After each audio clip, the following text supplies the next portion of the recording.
नव युग की गंगोत्री से बही ज्ञान की धारा है। हम युग का निर्माण करेंगे, यह संकल्प हमारा है। हम बदलेंगे, युग बदलेगा, यही हमारा नारा है। सद्विचार घर घर पहुँचाएं, यह कर्तव्य हमारा है।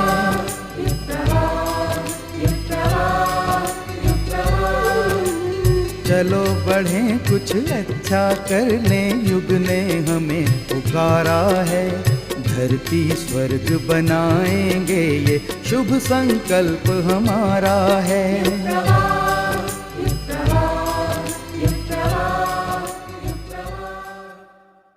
सबसे पहले देखते हैं अखिल विश्व गायत्री परिवार की गतिविधियों के समाचार जागृति के अग्निकण में।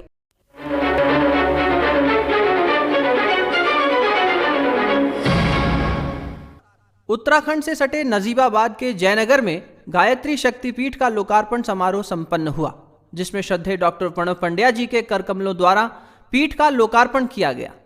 यह कार्यक्रम 24 कुंडीय गायत्री महायज्ञ के साथ संपन्न हुआ, जिसमें बड़ी संख्या में श्रद्धालु परिजनों ने भाग लेकर आहुतियां डाली। इस अवसर पर श्रद्धेय डॉक्टर साहब ने मनुष्य जीवन की गरिमा पर प्रकाश डालते हुए कहा कि मनुष्य को हमेशा ऊंचा उठना चाहिए।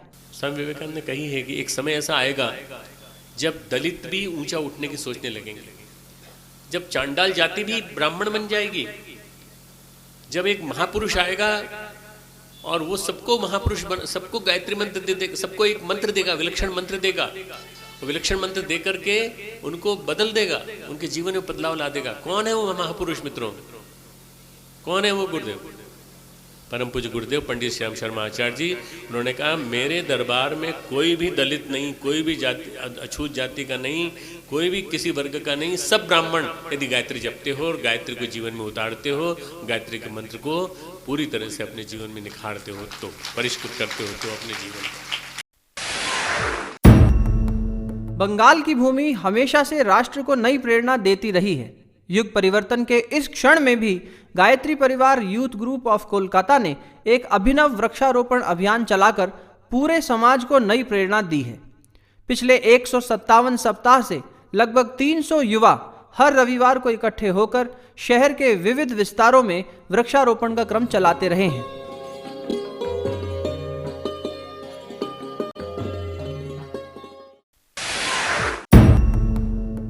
गायत्री परिवार बुरहानपुर मध्य प्रदेश द्वारा गणेश उत्सव एवं नवरात्र आदि पर्वों पर सूर्य पुत्री ताप्ती में विसर्जित होने वाली मूर्तियों को लेकर एक आयोजन चलाया जा रहा है।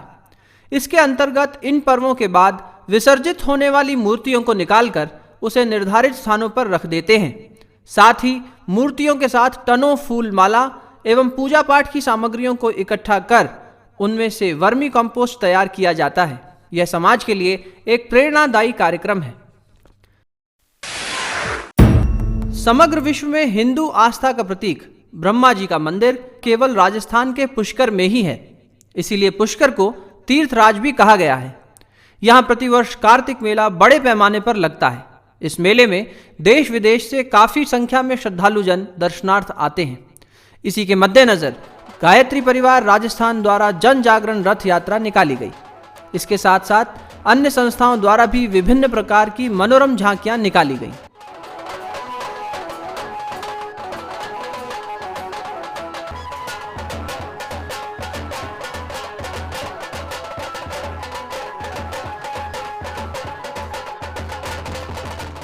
श्री राम आचार्य जी, शांति कुंज हरिद्वार, धर्मपति दोनों शिव शक्ति को प्रणाम करता हूँ।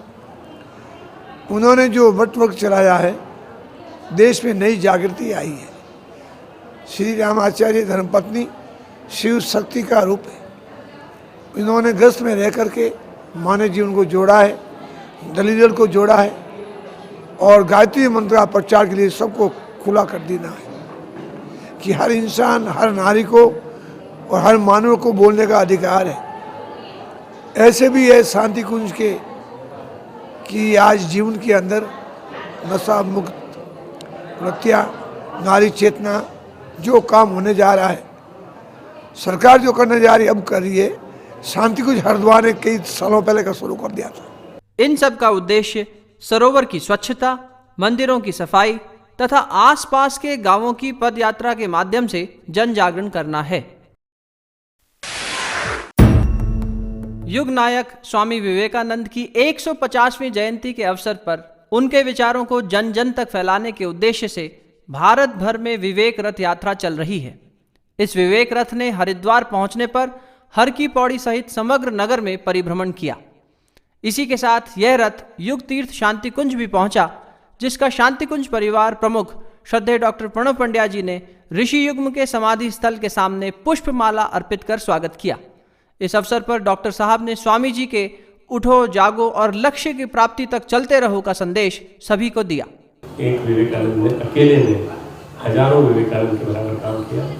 पर ये कह रहे थे कि जाने से पहले उन्होंने ये कहा था कि मेरे गुरु में इतनी ताकत है कि वो एक मुट्ठी भर धूल से हजारों विवेकानंद और हजारों निवेदिता पैदा कर सकते हैं। वो हजारों विवेकानंद यहाँ मौजूद हैं, हजारों निवेदिताएं मौजूद हैं। अगर हमारे मन में अभिप्सा हो और हमारे मन में ये पाने की कामना हो तो हम लोग भी बहुत कुछ करके दिखा सकते हैं। स्वामी जी, आपका बताया हुआ पथ भारतीय संस्कृति को सर्वोच्च स्थान तक पहुंचाने वाला पथ है। आपका बताया हुआ पथ हमेशा आशावाद को बताने वाला पथ है। उठो जागो रुको मत, फिर लक्ष्य तक पहुंच जाओ। हम चलेंगे साथ साथ, डाले हाथों में हाथ, हम चलेंगे साथ साथ एक दिन। हो मन में है विश्वास, पूरा है विश्वास, हम होंगे कामयाब एक दिन।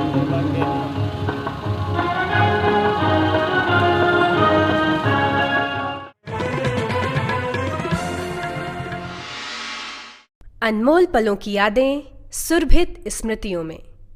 जब से शांति कुंज से जुड़ा हूँ, जब से मैं इंसान बना हूँ, नहीं तो पहले मैं वह राक्षस था कि दारू पी करके रोड पे गिर जाना, मांस मदिरे की बीच में रहना, लोगों के साथ गलत बिहेव करना, दारू ना मिले तो भांग खा लेना, घर व पत्नी के साथ गलत बिहेव करना। तो हमारे प्रेम नगर प्रज्ञा मंडल के एक हीरालाल भाई साहब हैं, जिन्होंने, मैं जागरण करता था और जागरण ख़त्म होने के बाद हम लोग जम करके दारू पीता था क्योंकि थकान उतारना था हमें। हीरालाल भाई साहब हैं प्रज्ञा मंडल प्रेम नगर के, उन्होंने अपने साथ मेरे को बुलाया, बैठाया, गुरुजी का पुस्तकें दी, उसको मैंने पढ़ा। उसके बाद जहाँ तक ज़बरदस्ती करके हमें शांति कुंज पहला बार लाया गया था। जब मैंने यहाँ आया तो हमारा यही इच्छा था कि मेरे को नीलकंठ जाना है, मेरे को मनसा माता जाना है, मेरे को चंडी माता जाना है। तो अरोड़ा बाबूजी ने बोला, बेटा मैं तेरे को सब जगह घुमाऊंगा, तू जहाँ जहाँ कहेगा। उन्होंने मेरे साथ भी गया। उसके बाद मैंने यहाँ आया, शांति कुंज में रात रुका और उन्होंने, जहाँ तक ज़बरदस्ती, मेरी इच्छा थी नहीं, ज़बरदस्ती उन्होंने मेरे को गुरु दीक्षा दिलवा दी। यहाँ से जाने के बाद मैंने जब घर गया तो फिर मैंने मांस मदिरा खाना शुरू किया, छोड़ा नहीं। उसके बाद गुरु पूर्णिमा के दिन मैंने सुबह के 4 बजे तक दारू पिया था और अपने टोली के साथ जब निकला तो हमारा मुंह हमें खुद बदबू करता था। जबकि औरों को मैंने देखा कि जहाँ तक यहाँ की जनसंख्या 1000 है, जिसमें मैं एक ही ऐसे राक्षस हूँ जो दारू और मदिरा सेवन करके गुरु पूर्णिमा में आया। वहाँ पर हमारे अशोक भाई साहब उत्तरी दिल्ली के, उन्होंने पूछा कि कौन कौन से भाई है जो यहाँ पर गुरु दीक्षा लेने के बाद मंत्र जाप करता है। मैंने कोई मंत्र जाप नहीं करता था। उन्होंने उस दिन हमें अनुष्ठान करवाया कि कम से कम 1 माला की आप जाप करेंगे।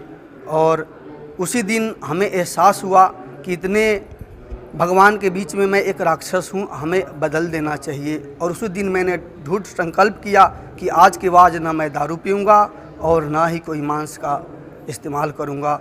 और उसी दिन से मेरा संकल्प पूर्ण हुआ और मैंने मांस मदिरा, जबकि बियर बार में फ्री मिलता है, कोई ख़रीदना नहीं पड़ता है, बड़े बड़े दारू की बोतल हज़ारों, 2-2 हज़ार, 10-10 हज़ार के आते हैं, वो हमें फ्री मिलता है। खाने की मांस हमें फ्री मिलता था, मगर सबको मैंने गुरु पूर्णिमा को दिन अनुष्ठान में मैंने त्याग दिया। और 2008 से अभी तक गुरु का कृपा है कि मैं कोई गलत काम नहीं करता हूँ।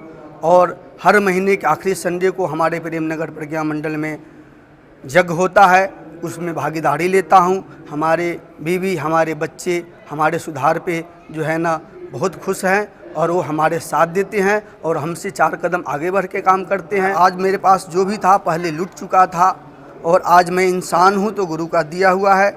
आज मेरे पास घर परिवार बच्चे हैं, सब हमारे गुरु का दिया हुआ है। विशेष मैं गुरु के पुस्तकों से ज़्यादा सीख मिला हमें। अखंड ज्योति का मैं पाठक बन गया। युग निर्माण योजना मेरे पास आता है।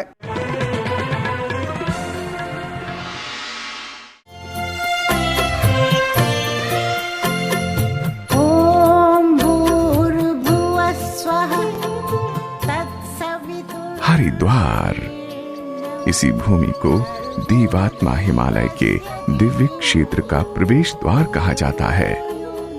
यहीं गंगा पहली बार पहाड़ों से निकलकर मैदानी भागों में प्रवेश करती हैं।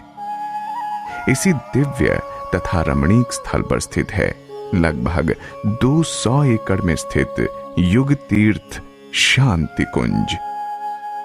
युग दृष्टा पंडित श्री राम शर्मा आचार्य जी तथा वंदनीय माता भगवती देवी द्वारा सन 1971 में स्थापित शांति कुंज नैतिक, सामाजिक तथा आध्यात्मिक उत्थान के एक विराट आंदोलन के रूप में उभरा है।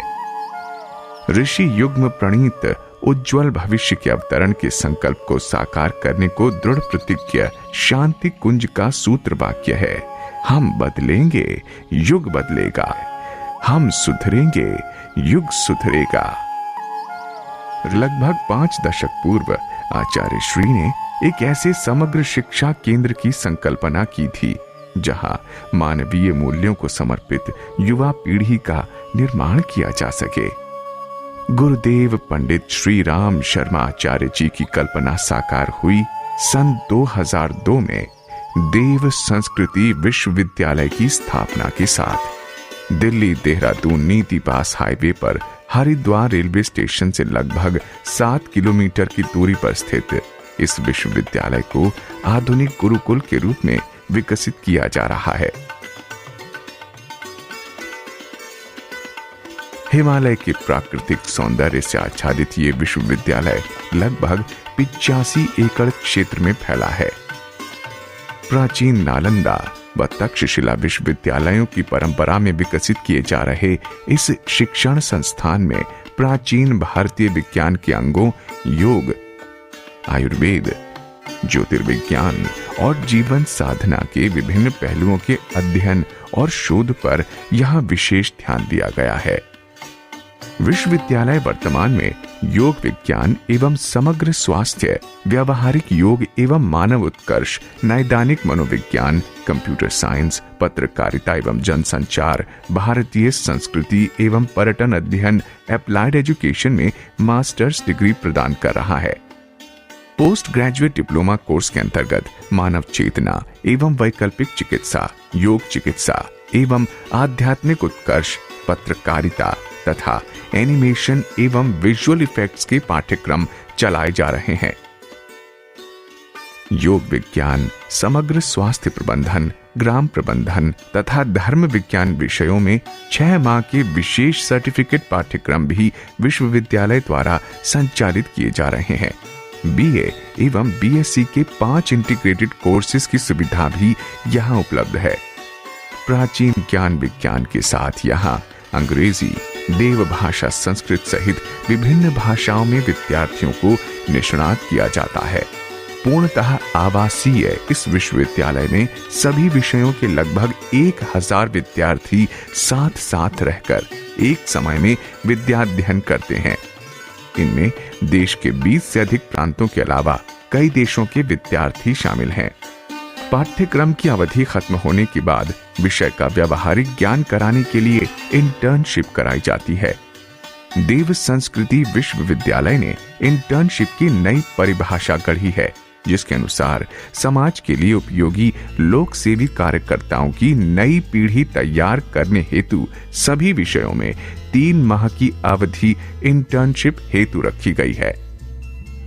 वर्ष 2002 से 2009 तक हिमाचल से लेकर तमिलनाडु तक और राजस्थान से लेकर सिक्किम तक 22 से अधिक राज्यों में विश्वविद्यालय की 559 टोलियों ने देव संस्कृति के आलोक को पहुंचाया है। इन टोलियों ने 12,500 से अधिक 5 दिवसीय योग शिविर और 24,000 से ज्यादा स्वास्थ्य प्रबंधन, मनोवैज्ञानिक चिकित्सा, ग्राम विकास, पर्यावरण संरक्षण, जल संरक्षण, आपदा प्रबंधन प्रशिक्षण जैसे अन्य कार्यक्रम संपन्न कराए हैं। शिक्षा रोजगार परक हो, इस पर चिंतन प्रायः सभी शिक्षाविदों ने किया है, किंतु सामाजिक मूल्यों और दायित्वों की समझ विद्यार्थियों में पैदा की जाए, ये पहल देव संस्कृति विश्वविद्यालय ने ही की है। विश्वविद्यालय के कुलाधिपति डॉक्टर प्रणव पंड्या स्वयं श्रीमद् भगवत गीता, साधना और ध्यान के गुण सूत्र विद्यार्थियों को समझाते हैं तथा व्यक्तित्व परिष्कार हेतु उन्हें मार्गदर्शन देते हैं। सारे शिक्षण के मूल में है यहाँ प्रत्येक पाठ्यक्रम आरंभ करने से पहले संपन्न होने वाले ज्ञान दीक्षा समारोह। एक विशेष वातावरण में कुलाधिपति स्वयं छात्र छात्राओं को दीक्षित करते हैं, जिसका प्रभाव शिक्षण काल में सदैव रहता है। विद्यार्थियों को शिक्षण से संबंधित आधुनिक साधन सुविधाएं भी निःशुल्क प्रदान की गई हैं। इंटरनेट शिक्षण, कंप्यूटर प्रशिक्षण सभी पाठ्यक्रमों का अभिन्न अंग है। विश्वविद्यालय भवन के ठीक सामने स्थित है प्रज्ञेश्वर महादेव का मंदिर। इस दिव्य शिवालय में विराट शिवलिंग स्थापित है। नैसर्गिक वातावरण में सूरम हरियाली के बीच ये मंदिर ध्यान साधना के लिए आदर्श स्थल है। ये पूरा परिसर मुख्यतः एक रिंग रोड के इर्द गिर्द विकसित किया गया है। महाकाल मंदिर के दाहिनी ओर के मार्ग में कुलाधिपति जी का कार्यालय है। यहाँ देव संस्कृति विश्वविद्यालय के कुलाधिपति डॉक्टर प्रणव पंड्या जी भेंट परामर्श तथा विश्वविद्यालय से संबंधित कार्यों का संचालन करते हैं। सन 2002 में स्थापित इस विश्वविद्यालय की स्थापना उत्तराखंड सरकार के एक्ट द्वारा की गई है और भारत सरकार के विश्वविद्यालय अनुदान आयोग अर्थात UGC से इसे विधिवत मान्यता प्रदान की गई है। यह विश्वविद्यालय अभी अपने निर्माण के दौर से गुजर रहा है। अग्नेनाय सुपथाराय अस्मान् विश्वानि देववयुनानि विद्वान् युयोधस्माज्जुहुराणमेनो भूयिष्ठां ते नमोक्तिं विधेम। इस विश्वविद्यालय की स्थापना के समय हमने कुछ सपने संजोए थे, कुछ संकल्प किए थे। हमारा सबसे पहला संकल्प था कि इस विश्वविद्यालय को ढर्रे पर चलने वाली एक शिक्षण संस्था तक नहीं सीमित रखने दिया जाए। हमारे इस आंदोलन के 2 सूत्र हैं। पहला सूत्र है आध्यात्मिक मानवतावाद, स्पिरिचुअल ह्यूमनिज्म। दूसरा है वैज्ञानिक अध्यात्मवाद, साइंटिफिक स्पिरिचुअलिटी। आध्यात्मिक मानवतावाद की यदि हम संक्षिप्त व्याख्या करें तो यह बस इतनी है कि अपने व्यक्तित्व की शक्तियों को विकसित करके मानव कल्याण के लिए समर्पित होना। हम अपने अध्ययन करने वाले छात्र छात्राओं को इसके लिए ट्रेन कर रहे हैं। हमारा दूसरा सूत्र है साइंटिफिक स्पिरिचुअलिटी। इसकी व्याख्या में हम केवल इतना कहेंगे कि हमारा हृदय पवित्रता से भरा हो और हमारे मस्तिष्क में वैज्ञानिक प्रयोगों को ताना बाना बुना जाता रहे, तो ही यह सूत्र सार्थक होता है। Heart filled with spiritual purity and mind knitting the web of scientific experimentation can produce miracles for the society and prevent misuse of scientific resources. हमारा दूसरा संकल्प है कि देव संस्कृति विश्वविद्यालय से उठ खड़ा होने वाला युवा आंदोलन ज्ञान क्रांति के अग्निपथ पर तेजी से बढ़ चले। हमारा तीसरा और अंतिम स्वप्न संकल्प विश्वविद्यालय के अस्तित्व से जुड़ा है। वह यह है कि हमारे स्वप्न और संकल्प हमारे अकेले के स्वप्न और संकल्प न रहें। अपने विश्वविद्यालय का प्रत्येक युवा इसे अपना स्वप्न संकल्प बनाए। इसकी अग्नि स्फुल्लिंग भारत के प्रत्येक शहर और गांव में रहने वाले युवकों तक पहुंचे। Friends, I am very happy to be with you today evening because very rarely education integrates divine life. I am indeed delighted to participate in the second convocation of Dev Sanskriti Vishwavidyalaya. I am very happy that this institution has been created with a motto of developing the divine culture, which is of utmost importance to us while we are on the path of transforming India into a prosperous, happy and peaceful society. God bless you.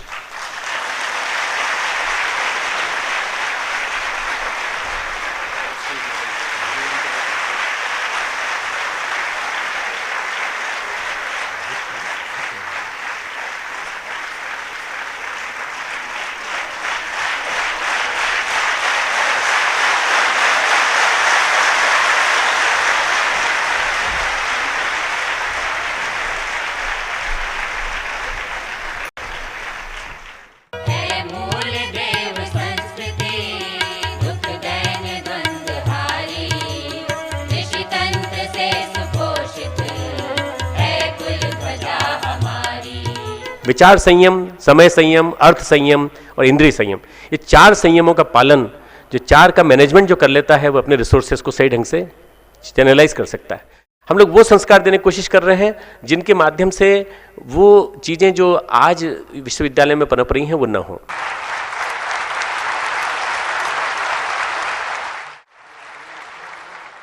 देव संस्कृति विश्वविद्यालय हमारी मार्गदर्शक गुरु सत्ता पंडित श्री राम शर्मा आचार्य जी की संकल्पना विचार योजना है, जिसके साकार स्वरूप के आज हम सभी साझेदार हैं, भागीदार हैं। 1 दशक की इसकी छोटी सी यात्रा में साल दर साल नए आयाम जुड़ते गए। ऐसा आप सभी के सम्मिलित सहयोग प्रसाद संभव हो सका है। Shanti Kunj, the social service organization that founded Dev Sanskriti Vishwavidyalaya, has done a great service by establishing this institution to provide these social objectives.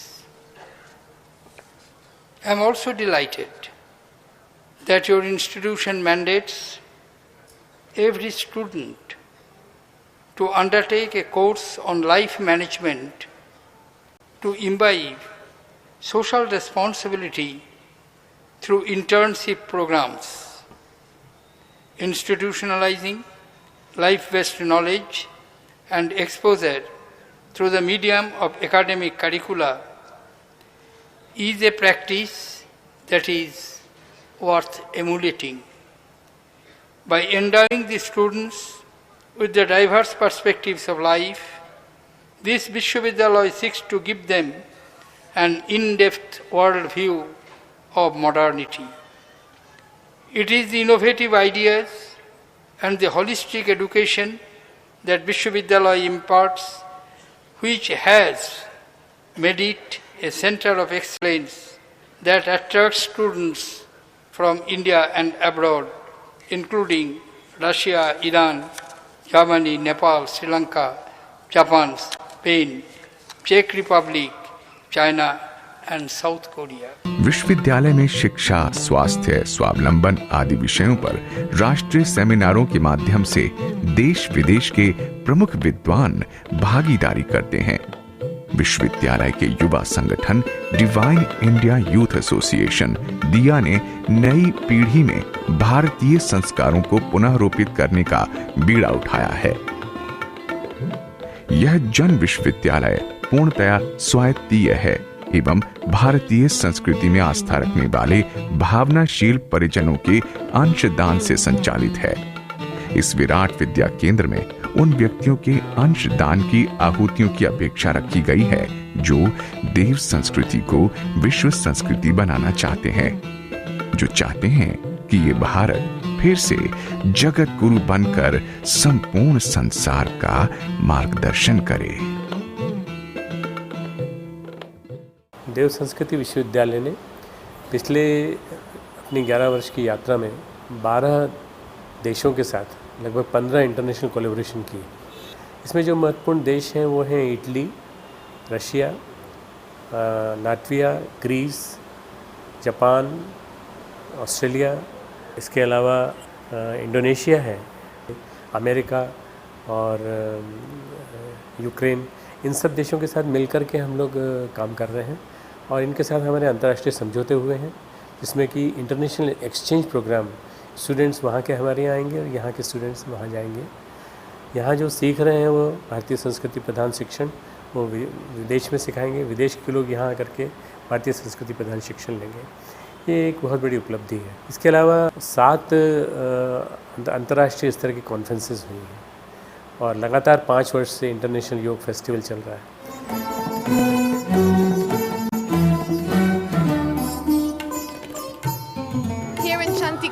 We had the occasion to meet the family of peace, which is not only our family but is the global family of peace of all the world. So it was a great occasion for us.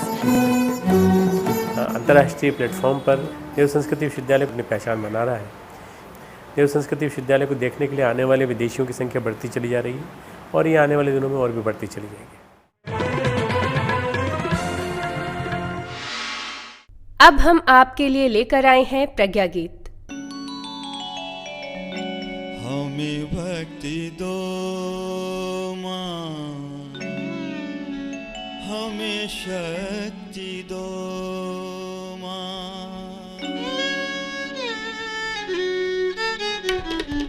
हमें भक्ति दो माँ, हमें शक्ति दो माँ, सतत साधना की तपन मांगते हैं। हमें भक्ति दो माँ, हमें शक्ति दो माँ, सतत साधना की तपन मांगते हैं। न धन धाम कुछ आपसे मांगते माँ, विमल ज्ञान की एक किरण मांगते हैं। न धन धाम कुछ आपसे मांगते माँ, विमल ज्ञान की एक किरण मांगते हैं। हमें भक्ति दो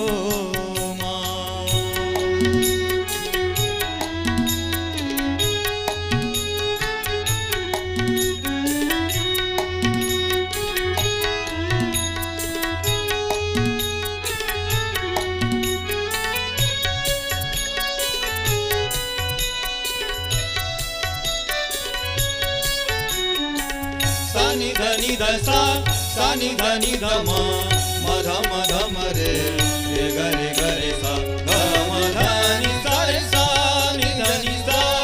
हृदय भावना से प्यार से भरे हो, लगे दीन की पीर बनकर छलकने। हृदय भावना से प्यार से भरे हो, लगे दीन की पीर बनकर छलकने। द्रवित हो उठे बांटने दीन का दुख, लगे अशुभन कर नयन में मचलने।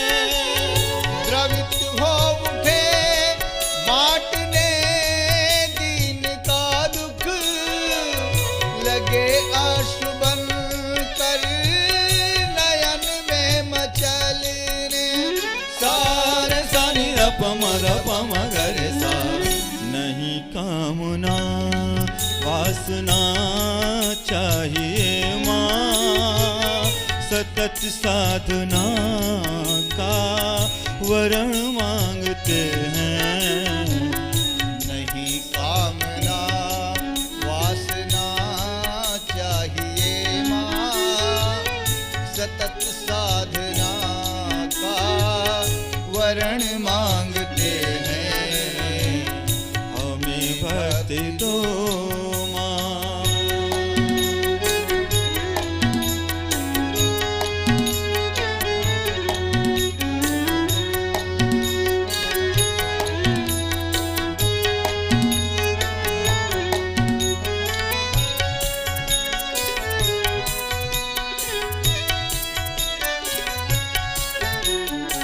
सानि धनि दसा सानि धनि धमा मध मध मरे रे गरे गरे सा गम धनि सारे सानि धनि सा। नहीं स्वर्ग की सिद्ध की कामना माँ, नहीं मुक्ति की कर रहे याचना है। नहीं स्वर्ग की सिद्ध की कामना माँ, नहीं मुक्ति की कर रहे याचना है। नहीं पद प्रतिष्ठा न यश चाहिए माँ, नहीं स्वर्ग की कर रहे कामना है। नहीं पद प्रतिष्ठा न यश चाहिए माँ, नहीं स्वर्ग की कर रहे कामना है। सारे सानि धप म गरे सा। अहं को गला कर, अहं को गला कर, करे प्रेम शिव को विमल भक्ति का वर गहन मांगते हैं। अहं को गला कर, करे प्रेम शिव को विमल भक्ति का वर गहन मांगते हैं। हमें भक्ति दो माँ।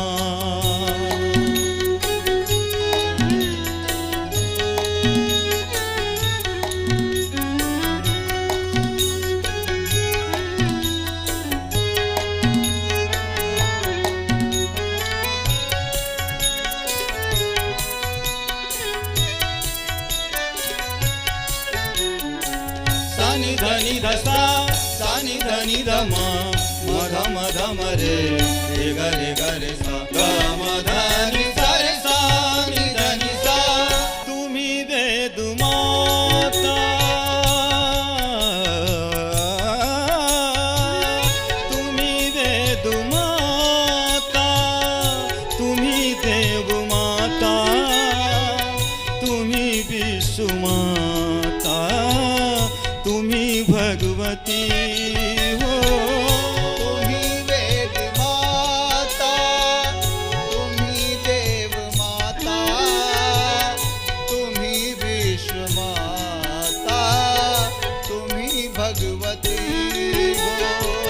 पतन पाप से मुक्त करने तुम्ही तो पतित पावनी हो, भागीरथी हो। पतन पाप से मुक्त करने तुम्ही तो पतित पावनी हो, भागीरथी हो। सारे सानि धप म गरे सा। नवरदान अनुदान, नवरदान अनुदान कुछ चाहिए माँ, तुम्हारे चरण में शरण मांगते हैं। वरदान अनुदान कुछ चाहिए माँ, तुम्हारे चरण में शरण मांगते हैं। हमें भक्ति दो माँ।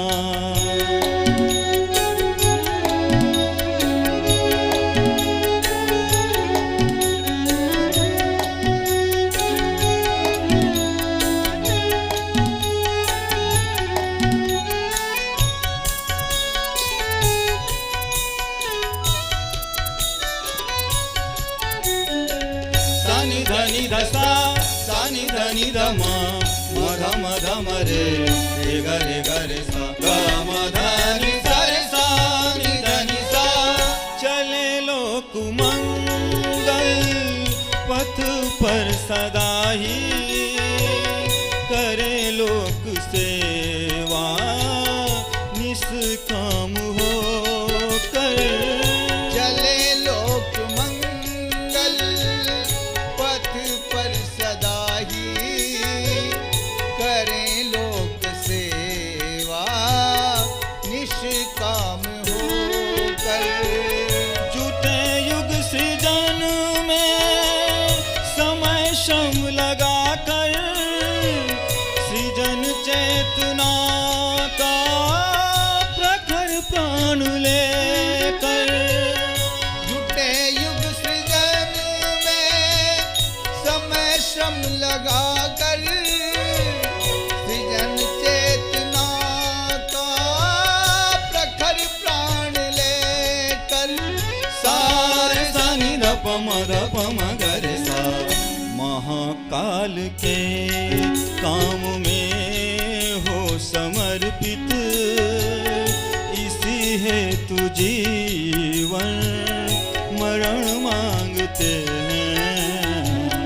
महाकाल के काम में हो समर्पित इसी हेतु जीवन मरण मांगते हैं।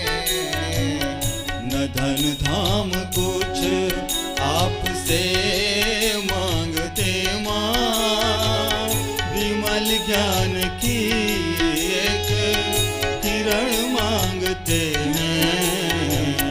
हमें भक्ति दो माँ, हमें शक्ति दो माँ, सतत साधना की तपन मांगते हैं। विमल ज्ञान की एक किरण मांगते हैं। तुम्हारे चरण में, तुम्हारे चरण में, तुम्हारे चरण में शरण मांगते हैं।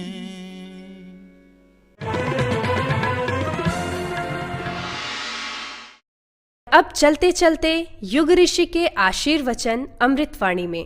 आपको मालूम है कि ऋषियों की एक पद्धति थी, बड़ी शानदार पद्धति, उसको अलख जगाना कहते हैं। अलख जगाना कहते हैं, घर घर जाते थे, घर घर जाते थे, अलख जगाते थे। आपको भी अब यही करना पड़ेगा। तीर्थ यात्रा आपको करनी पड़ेगी। पापों का प्रायश्चित करने के लिए तीर्थ यात्रा की जाती है और पुण्य कमाने के लिए भी तीर्थ यात्रा की जाती है। तीर्थों का एक खास वह है मकसद कि लोगों से संपर्क बनाया जाए, संपर्क बना करके उनको वो बातें बताई जाए जो कि उनको मालूम नहीं है। ध्रुव को मालूम नहीं था कि राजकुमार बनना ज़्यादा शानदार है अथवा भगवान की भक्ति ज़्यादा शानदार है। प्रहलाद को मालूम नहीं था। बाप के कहने के मुताबिक उसके बाप का नाम हिरण्यकश्यप था। सोना ही देखता था, सोना ही सपने में, सोना ही दिन में, सोना ही रात में, सोना ही ध्यान में होता था। उसके बेटे ने उनका कहना नहीं माना, उसको सही रास्ता मालूम नहीं था बेचारे को। उसको बताने के लिए नारद जी उनके पास गए थे। ध्रुव गया था, नारद जी के पास नहीं, ध्रुव नहीं गया था, नारद जी गए थे। आपको भी अब यही करना पड़ेगा कि जिन जिन के पास आपको जाना पड़ेगा और जिन जिन के पास में संपर्क बनाना पड़ेगा। काहे का संपर्क बनाना पड़ेगा? किस काम के लिए? आपको मांगने के लिए नहीं, देने के लिए। देने को हमारे पास क्या है? आपके पास तो बहुत है। आपके पास इतना है जितना कि किसी के पास नहीं है। हमने जो ज्ञान की पृष्ठभूमि बनाई है वो इतनी ज़बरदस्त है, इतनी ज़बरदस्त है। आप उसको बांटने का ही काम अपने जिम्मे ले लें। और हम बना नहीं सकते, ठीक है, आपके पास नहीं है बनाने को, कोई हर्ज की बात नहीं है। आप बांटना ही काम शुरू कर दें तो ये भी कम महत्व का नहीं है। बनाया हमने है, लिखा हमने है, हमको प्रेरणाएँ किसी ने हमको दिए, हमको किसी ने युग की समस्याओं के समाधान हमको बताए हैं। और आप ऐसा कर दीजिए कि उसको बांटने के लिए तैयारी कर दीजिए। बांटें कैसे? बांटे को आपको मालूम नहीं है। हमने 100 बार तो कहा है, 1000 बार कहा है आपसे। आपको हमने ज्ञान रथ की बात कही है, हमने आपको झोला पुस्तकालय की बात कही है। आप अकेले हैं, कोई आप सामर्थ्यवान नहीं है तो एक झोला कंधे पर डालिए, लेकर के जाइए और हर एक को ये चखाइए। आपको घर घर हर आदमी के पास वो प्रेरणाएँ, वो दिशाएँ, ये जिसको हम युग की दिशाएँ कहते हैं, जो हमारे गुरु ने हमको दी हैं। आपकी हमारी नहीं है। हमारे जीवात्मा में बैठ करके किसी ऋषि ने, किसी महापुरुष ने, किसी भगवान ने, किसी देवता ने जो विचारधाराएँ हमारे दी है वो कलम से हमारी से लिखी गई हैं। कलम से हमारी से लिखी गई हैं। व्यास जी ने महाभारत बोला था, गणेश जी ने लिखा था। गणेश जी का बना हुआ महाभारत नहीं, गणेश जी लिखा था, गणेश जी का बना हुआ नहीं है, व्यास जी ने कहा था। ये हमारे पास जो प्रेरणा है, हमारे पास जो विचारणा है, जो दिशाएं हैं, जो हमारे पास संकेत हैं, जो वैसे मूल्यवान हैं, अगर लोग उनको हृदयंगम कर सकें, हजम कर सकें, पचा सकें, उनको वही लाभ मिल सकता है जो नारद जी के संपर्क से औरों को मिला था। हम भी इस युग के नारद के हृदय में भगवान की भक्ति थी, हमारे हृदय में भी किसी की भक्ति है। हमने युग की समस्याओं को ठीक समाधान विचारे, दूसरे लोगों ने विचारे नहीं, दूसरे लोगों ने नहीं विचारे। कोई नहर खोदता है, कोई कुआं खोदता है, कोई तालाब बनवाता है, कोई धर्मशालाएं बनाता है, कोई क्या करता है, कोई क्या करता है। ये समस्याओं के समाधान है नहीं, ये समाधान नहीं है। समाधान तो वो है जो हमने बताए हैं लोगों को। इसलिए इन समाधानों को बांटने के लिए फिर आपको कुछ काम करना पड़ेगा। क्या काम करना पड़ेगा? आपको जो बातें बताई गई थी अब आप जो कीजिए करेंगे। विवेकानंद जो अमेरिका वगैरह सारी दुनिया में से घूम करके आए थे, तो कलकत्ते में बड़े बड़े जजों ने और बड़े बड़े वकीलों ने उनकी जो बग्घी थी स्वयं खींची थी। घोड़ा चलेगा नहीं, घोड़ा नहीं चलेगा, हमारे विवेकानंद की बग्घी को लेकर के हम चलेंगे। तो आप हमको लेके घुमा दीजिए अपने गांव में, अपने कंधे पर लेके घुमा दीजिए। श्रवण कुमार ने अपने अंधे और माँ बाप को कंधे पे बिठाया था, कंधे में बिठा करके सारी तीर्थ यात्रा कराई थी।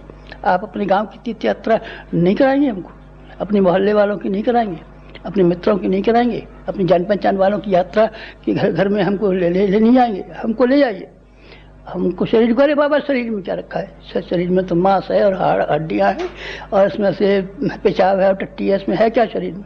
नहीं, आप जब आप आएंगे तो हम ले चलेंगे, नहीं हम आपके आएंगे, मत आप लेके चलिए। हम तो हमेशा आएंगे और 24 घंटे आपके आएंगे।